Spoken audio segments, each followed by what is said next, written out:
once again, welcome. And this is fantastic because even the guys who couldn't possibly make it to Waterline are able to join us here and across from Bangalore and everywhere from different cities. So this is just great. Um, the thing is that we do not want to repeat forums. Many of you are already in small groups. There's prayer going on every week. Then we have the opportunity for the communion and for the worship and on Sunday morning again on Zoom. And then we have other opportunities to connect at home group levels and fellowship levels. So we don't want just a repeat performance here again going into groups. So what I thought is at least once a month, let's have like a life guide session where we get to just talk. And quite honestly, and I really mean it, I do want to give the bulk of our time to a discussion, to talking, to bearing our heart to each other. And of course, the swearing of confidence remains. Anything that is discussed here. Only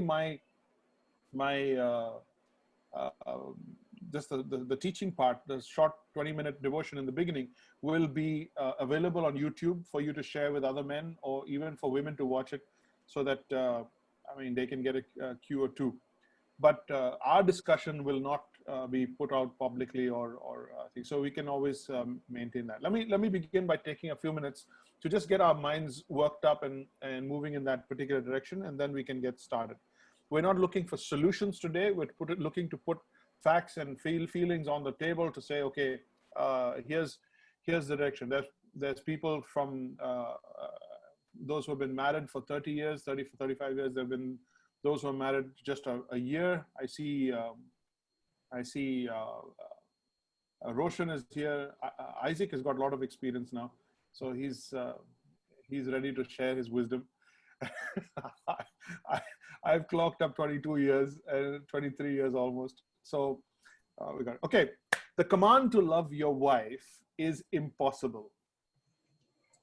How about that, huh? Let's begin with that. The command, that is so reassuring. The command to love your wife is impossible if done in response to your wife. If you're loving your wife based on what your wife is like, if you're loving your wife based on who your wife is and what she's like, that command that God gives to love your wife is close to impossible. That's why we are so frustrated. Many are frustrated, many are struggling. Now, I want to also put out a disclaimer, or put out a, just preempt everybody that we're not assuming that everybody is struggling, and we're not assuming that everybody is doing great. If you live on this planet and you have to understand women, then I think we're on the same page. It can only be possible, this command can only be possible if done in response to Christ himself. If done for Christ's sake. I can only obey this command if I'm doing it for Jesus, not for my wife. The moment I'm doing it for my wife, or when I begin to do it for my wife, it's up and down, very, very dependent on reaction. Men, we are called to holiness. Okay. Now, what does that mean? The word holy means separate, sanctified, distanced.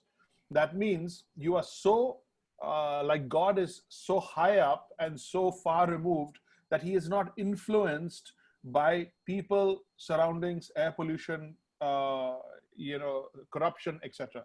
When you are far removed from influence. Holiness has a lot of different angles for its meaning, but the one I want to take this morning to assure us and to help us is to understand that holiness means, and to be called to holiness means, I cannot allow what my wife is like, what my children are like, what my community is like, what my colleagues are like, what my boss is like, what my subordinates are like. I cannot allow what they are like to influence what I am like. What I am like needs to be independent and assured and permanent, and I do not change. I cannot change. That's what it means to be holy. God is holy. He says, I do not change. You cannot affect me. You cannot change me. If I'm good, I'm going to be good no matter what. I'm not just going to be good to you. I'm going to be good no matter. If I'm just, if I'm fair, if I'm honest, I'm going to be honest no matter, that kind of thing, right? So men, we are called to holiness, and holiness means we are independent and far removed from the influence of the recipient of our love. So if our wives are the recipients of our love, their behavior, their words, their actions, their incompetencies or competencies, their love one day, no love another day, cannot be the basis upon which we love. I know I'm opening up a hard topic, but I'm doing it purposely because we do need to talk about it. The command to love your wife is impossible if God is not in it, if it's not being done purely for God. Otherwise, it's on a very human level and it'll be up and down. And then the issue will be compatibility and not conviction.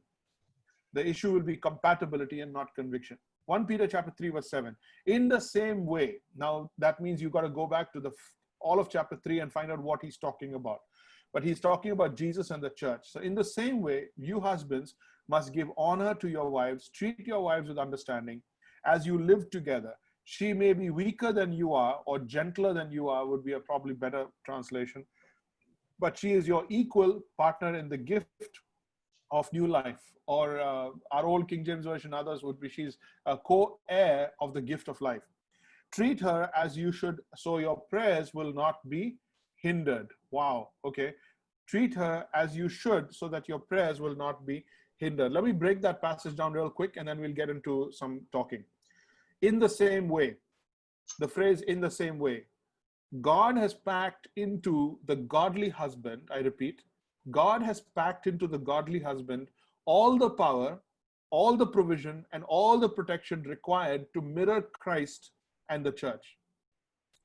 God has not said to the wife, love your husband like Christ loved the church, or like the church loves Christ. God has said to the husband, love your wife the way Christ loved the church. This mandate and commandment has been given to the husband. This kind of sucks at some levels, and it becomes an unequal responsibility. But I want to break it down. Okay, in the same way. So God, when he calls you to do something on a God scale, I repeat, when God calls you to do something on a God scale, he resources you on a God scale. So he's not going to ask you to do something on a God scale, Christ loved the church, and ask you to do it in your own strength, based on your own wisdom and understanding and experience, and at the mercy of how your wife's day is going. That's not how he's going to deal with us. So God is packed into the godly husband, the God-fearing husband, the God-submitted husband, all the power, provision, protection required to mirror the church and Christ. Now, when he says you love your wife like Christ loved the church, the assumption is that you have been granted the love of Christ with which to love your wife. You've been granted the love of Christ and the heart of Christ for your wife. So now you have two hearts. You have your heart for your wife, romance, jab mile the, went out, all of that. Someday she's cute, someday she's scary. One day you're up, one day you're down. That's your heart, whatever. And then you have the love of Christ or the heart of Christ for your wife. So I really want to slam that home and give us a parallel understanding that I'm here for my wife as Jeremy, and I'm also here for my wife as Jesus. I'm here for my wife as Jeremy, and I'm also here for my wife as Jesus. I play both roles. So let's look at this verse. It says, husbands, you must. That word is difficult. Must. You must. Number one, give honor to your wives. What does that mean? What does that look like? Treat your wife with understanding as you live together with her. So there needs to be a level of understanding. Now, God is not saying, here's some good news. God is not saying to understand her. God is not saying to understand her. That none of us want to go in that direction. Okay, talk to the ones of us who have been who've been married 10, 15, 20 years. It's not happening. But God wants us to live with understanding of his love and heart for her, how he sees her.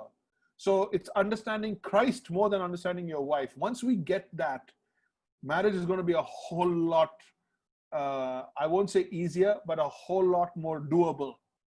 The hard days are going to be doable. You know what I'm talking about. The hard weeks are going to be those difficult conversations are going to be doable. So treat your wife with understanding. Number three, give protection. Give protection. Don't be the threat itself. You must be the safe place. You must be the safety net because of you. She must feel safe because of you. Many husbands, and this is not as common as it is an exception, but especially in the Indian diaspora, sometimes the husband himself is the fear of the home. The wives don't have an opinion. They cannot even say anything. They're more scared of how he's going to react, how he's going to blow up.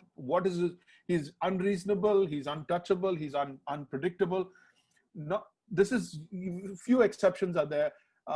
For the most part, husbands are not like that. However, we are called to be the protection. We are called to be the protection. So he says, she may be a weaker vessel. She may be gentler, but she is an equal partner.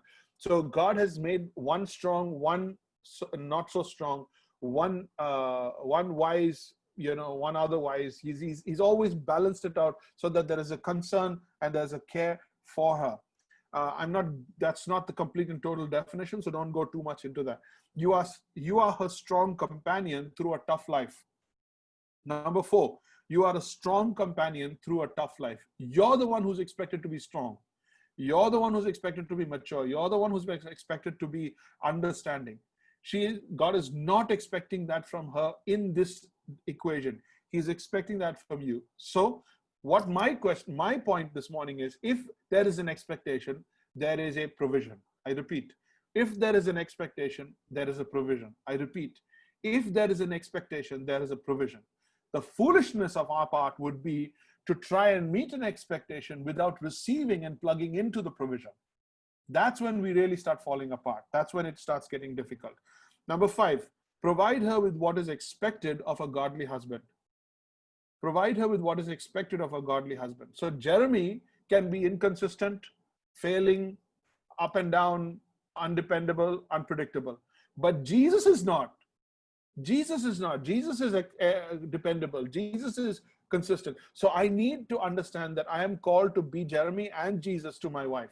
I need to be both, and I need to bring it home and I cannot do it if I'm not plugged into Christ in order to channel the husbandship of Jesus into my life and to my home. I repeat, to channel the husbandship of Jesus into my life.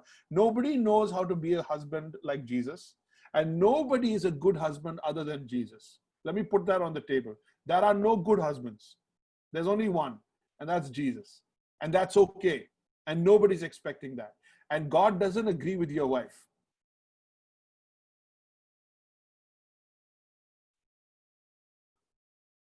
Let that sink in a little bit. God is not in a committee meeting with your wife, and he's not in full agreement with everything she says and feels. God looks at you. He has called you. And if you look at the Bible, from Adam all the way to Christ, the relationship between the Father and the Son is a bond that's greater than marriage. God has called men into a certain privacy of the heart of God to be able to share with somebody else how God feels. And that primary recipient is your wife. That primary recipient is your wife. I'll bring that up a little later, just in case. By the way, we're going to end with good news, so don't worry. Okay? So what is he saying in common language, in our language? What is God saying basically? Number 1, he's saying, do not leverage God-ordained responsibilities. Do not leverage God-ordained responsibilities. What do we mean by leverage? For those of us who don't get that quite immediately, wives will hold back affection because they're not getting what they want. It's very contractual. Women, let me say women, they'll hold back, or they'll hold back love, they'll hold back sex, they'll hold back care. There's a lot of contract because they come into the relationship with a lot of expectations to find security, meaning, significance, and strength in this relationship. They come expecting much, and rightly so, just like the way the church comes to Jesus, rightly so. So when they come, they are expecting that. So they do leverage what they have or what they need to give to us. And we are left hungry for affection, hungry for our sexual needs, hungry for our respect, hungry for those. Sometimes those are kept back from us simply because we have not performed or met expectations of other kinds. This is a reality. women are like that, and it's not going to change just because I said it or didn't say it. But a man of God does not leverage protection, provision, and passion. He does not leverage it based on her opinion, her behavior, and her. We do not manhandle, we do not play with the God ordained. You can hold back yourself. You can leverage what you as a person, Jeremy, but not Jesus. I don't hold back godly parenting, godly husbanding, simply because of what my wife is like. So number one, what he's saying is, do not leverage God ordained responsibilities. Number two, observe Christ's love for the church. Observe it, study it, research it. Observe Christ's love for the church and direct that love to your wife. Direct the love of Christ to your wife. Give her Christ's love when you're running out of love. I mean, I have given up on my own love. I don't trust my love. I don't trust my own. I would rather give her Jesus. And it works out better in the long run. So absorb the love of Christ, absorb it, keep getting downloads of it and giving it to her. Keep praying some love through you to her. And the love of Christ that's flowing to your wife through you, I repeat, the love of Christ that's flowing to your wife through you energizes you, respects you, honors you, lifts you, gives you such a sense of who you are in this process. You're not just a conduit, you're not just a pipeline, you're not just a midway guy, a midwife to you really get a feel of understanding from who you are and your position, your respect and honor, from what you're getting from Jesus and giving to your wife, not from what you're getting from your wife. For the men who are waiting to get something from their wife in order to feel like a man, feel respected, feel honored, oh, I don't have good news for you. You know, it's gonna be a while. Good luck with that. You know, sometimes it comes, sometimes it goes. There are high points, but absorb the love of Christ and give it out to you, direct it to your wife. Number three, surrender the right to be served with happiness from your wife. Surrender the right to be served with happiness from your wife. Number four, do not harbor bitterness against her for her faults, for her follies, and for her failures. She has faults, she has follies, and she has failures. Follies means foolishness, foolish conversations, foolish ways of thinking, perspectives. There is for every man, something or the other shows up sometimes, but do not harbor. Amendra,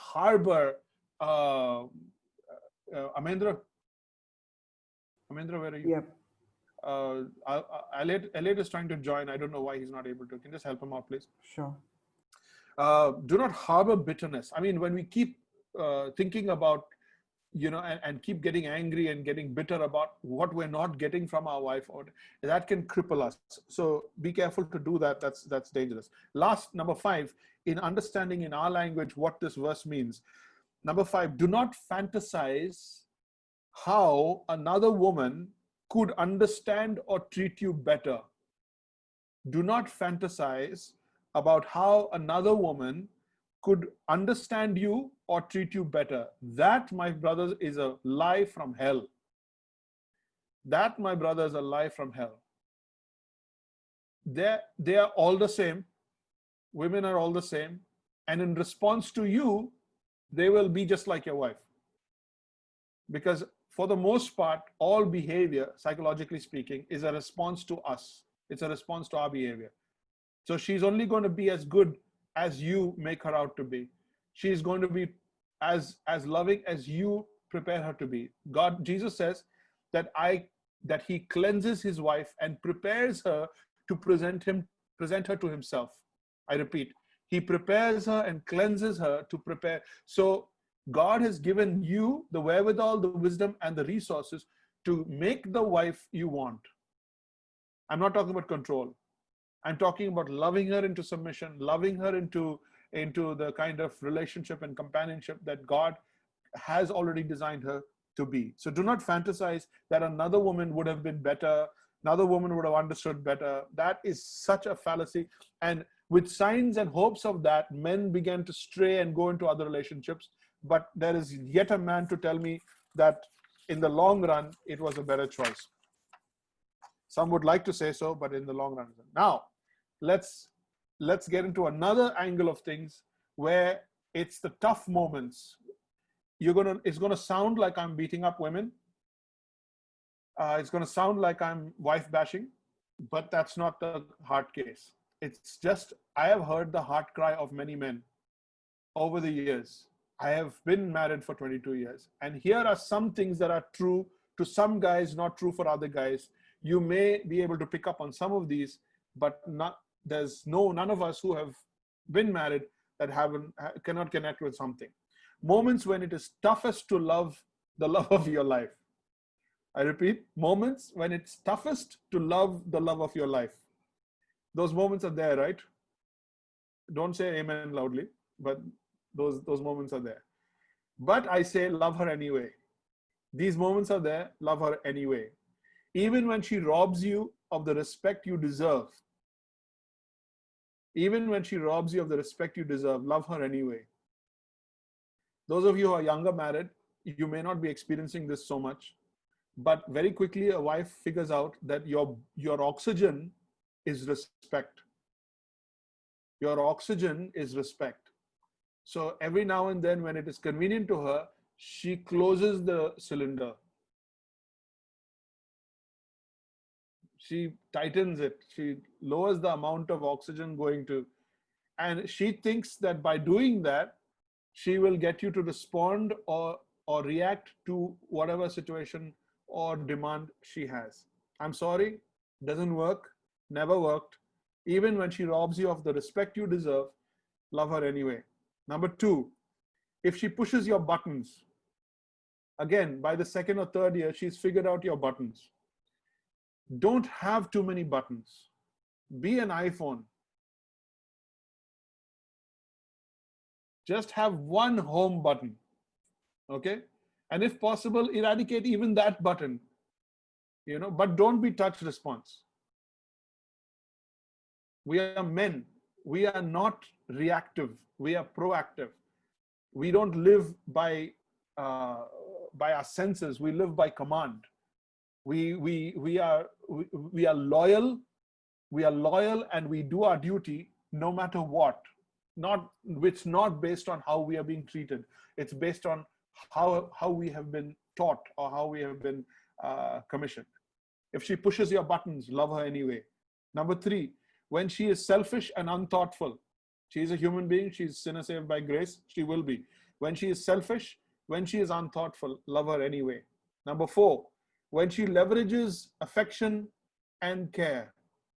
When she leverages affection and care, love her anyway. You say to me, how am I supposed to love? How am I supposed to take care when I don't get what I need? You can. You can. Jesus did it, and Jesus is currently doing it non-stop. You can. It can be done. You won't die. You won't be lost. Your value is not lost. Don't worry about that. In God's eyes, you are 110% who you are. You are man. You are called. You are commissioned. God still has his hand on your shoulder. He still believes in you. He's still standing by you. How your wife feels about you is not registered in heaven. It is not. How God sees you reflecting himself to your wife is what is registered in heaven. That's what God is saying. I assure you of that. When she is selfish and unthoughtful, when she leverages affection and care, that means she holds back. She holds back. And she then treats all your needs or meets your needs as a reward rather than as a responsibility. Did you hear that? Did you hear that? I'll say it again slowly. When she meets your needs more as a reward. So when you've been a good boy, your needs get met. When you've not been a good boy, your needs don't get met. So she meets your needs as a reward, not as a responsibility. That's a reality, living with women. Be careful. Love her anyway. Love her anyway. When she uses you as the dumping ground for her own frustrations, love her anyway. When she disobeys or disregards requests over and over, you made a simple request. You asked for a simple thing. You said it once, you said it twice, simple thing. Over and over, she disobeys that or she disregards that. But you don't do what she says and all hell breaks loose. That's a reality for a lot of men. That's a reality. When she does that, still love her anyway. Love her anyway, right? When she stops taking care of herself, when she stops taking care of herself, of what she looks like, she stops dolling up, she stops looking good, and makes you feel like you don't deserve a doll beside you. You don't deserve a doll beside you. When she stops looking after herself. When she was young and she was trying to get you, she did her best. And 5 years into marriage, she looks like she came through a car wash. Either she's really secure or she doesn't think you deserve a doll beside you. And a lot of the times, a man feels good when his woman has given attention, dressed up. She is the good looking part of the relationship, right? She's the good looking part of the couple. When the guy starts getting all pretty and she's all bashed up, that's something to worry about. But some guys really struggle with this, and those are the moments when it's tough to love the love of your life. Love her anyway. When she stops taking care of herself, start loving her to the point where she starts taking care of herself again. She will do that in response to you. When everyone else is more important than you, here's another situation. When everyone else is more important than you and you feel invisible in the room. I don't know if I'm touching some chords this morning. I don't know if I'm making, because you guys are being faithfully stoic, and but it's fine. I know what life is like. So when everyone else is more important than you and you feel invisible in the room, mother-in-law, father-in-law, mother, father, the maid, the driver, everybody gets a sweeter talk. Everybody gets more respect than you do. Some of us have been there. Number 9, when she stops being your companion and encages you in loneliness. When she stops being your companion and encages you in loneliness, that is a tough place. And some men go there. Some men are there. When she herself doesn't want to be, or has held back companionship, so your best friend is not available anymore, but you're not allowed to be close to anybody else. Any sign of being close to somebody else becomes a huge threat. You are not allowed to talk to anybody else. You can't. So you are doomed to loneliness, or you're engaged in loneliness. Some guys struggle with that too. Number 9. Number 10, when she uses words to label you, humiliate you, and cut you down. When she uses words, and boy, are they good at words, to label you, humiliate you, and cut you down. Love her anyway. God has given you the capacity and you can do it. These are realities that you do face. So what am I saying this morning? We acknowledge that some of you struggle with these things. We acknowledge that these moments are real, but we also assure ourselves that provision has been made to the man of God to love his wife the way Christ loved the church. Number 11, when she expects you to understand her, when she doesn't even understand herself. She expects you to understand her when she herself doesn't understand herself. When she expects you to understand what's going on, or read into it and understand and just kind of go ahead. Number 12 is very similar. When she expects you to figure out the other half of the story that's still left in her head. When she expects you to understand or figure out the other half of the story that she didn't actually say, it's still left in her head. So a lot of the times, half the reasoning and the processes are still in the head, only half comes out, and we are supposed to understand all of that and figure that out. That's difficult. These are real moments. These are only some, and I'm sure there are more. What is my point? Love her anyway. Let's conclude. Life is tough enough as it is.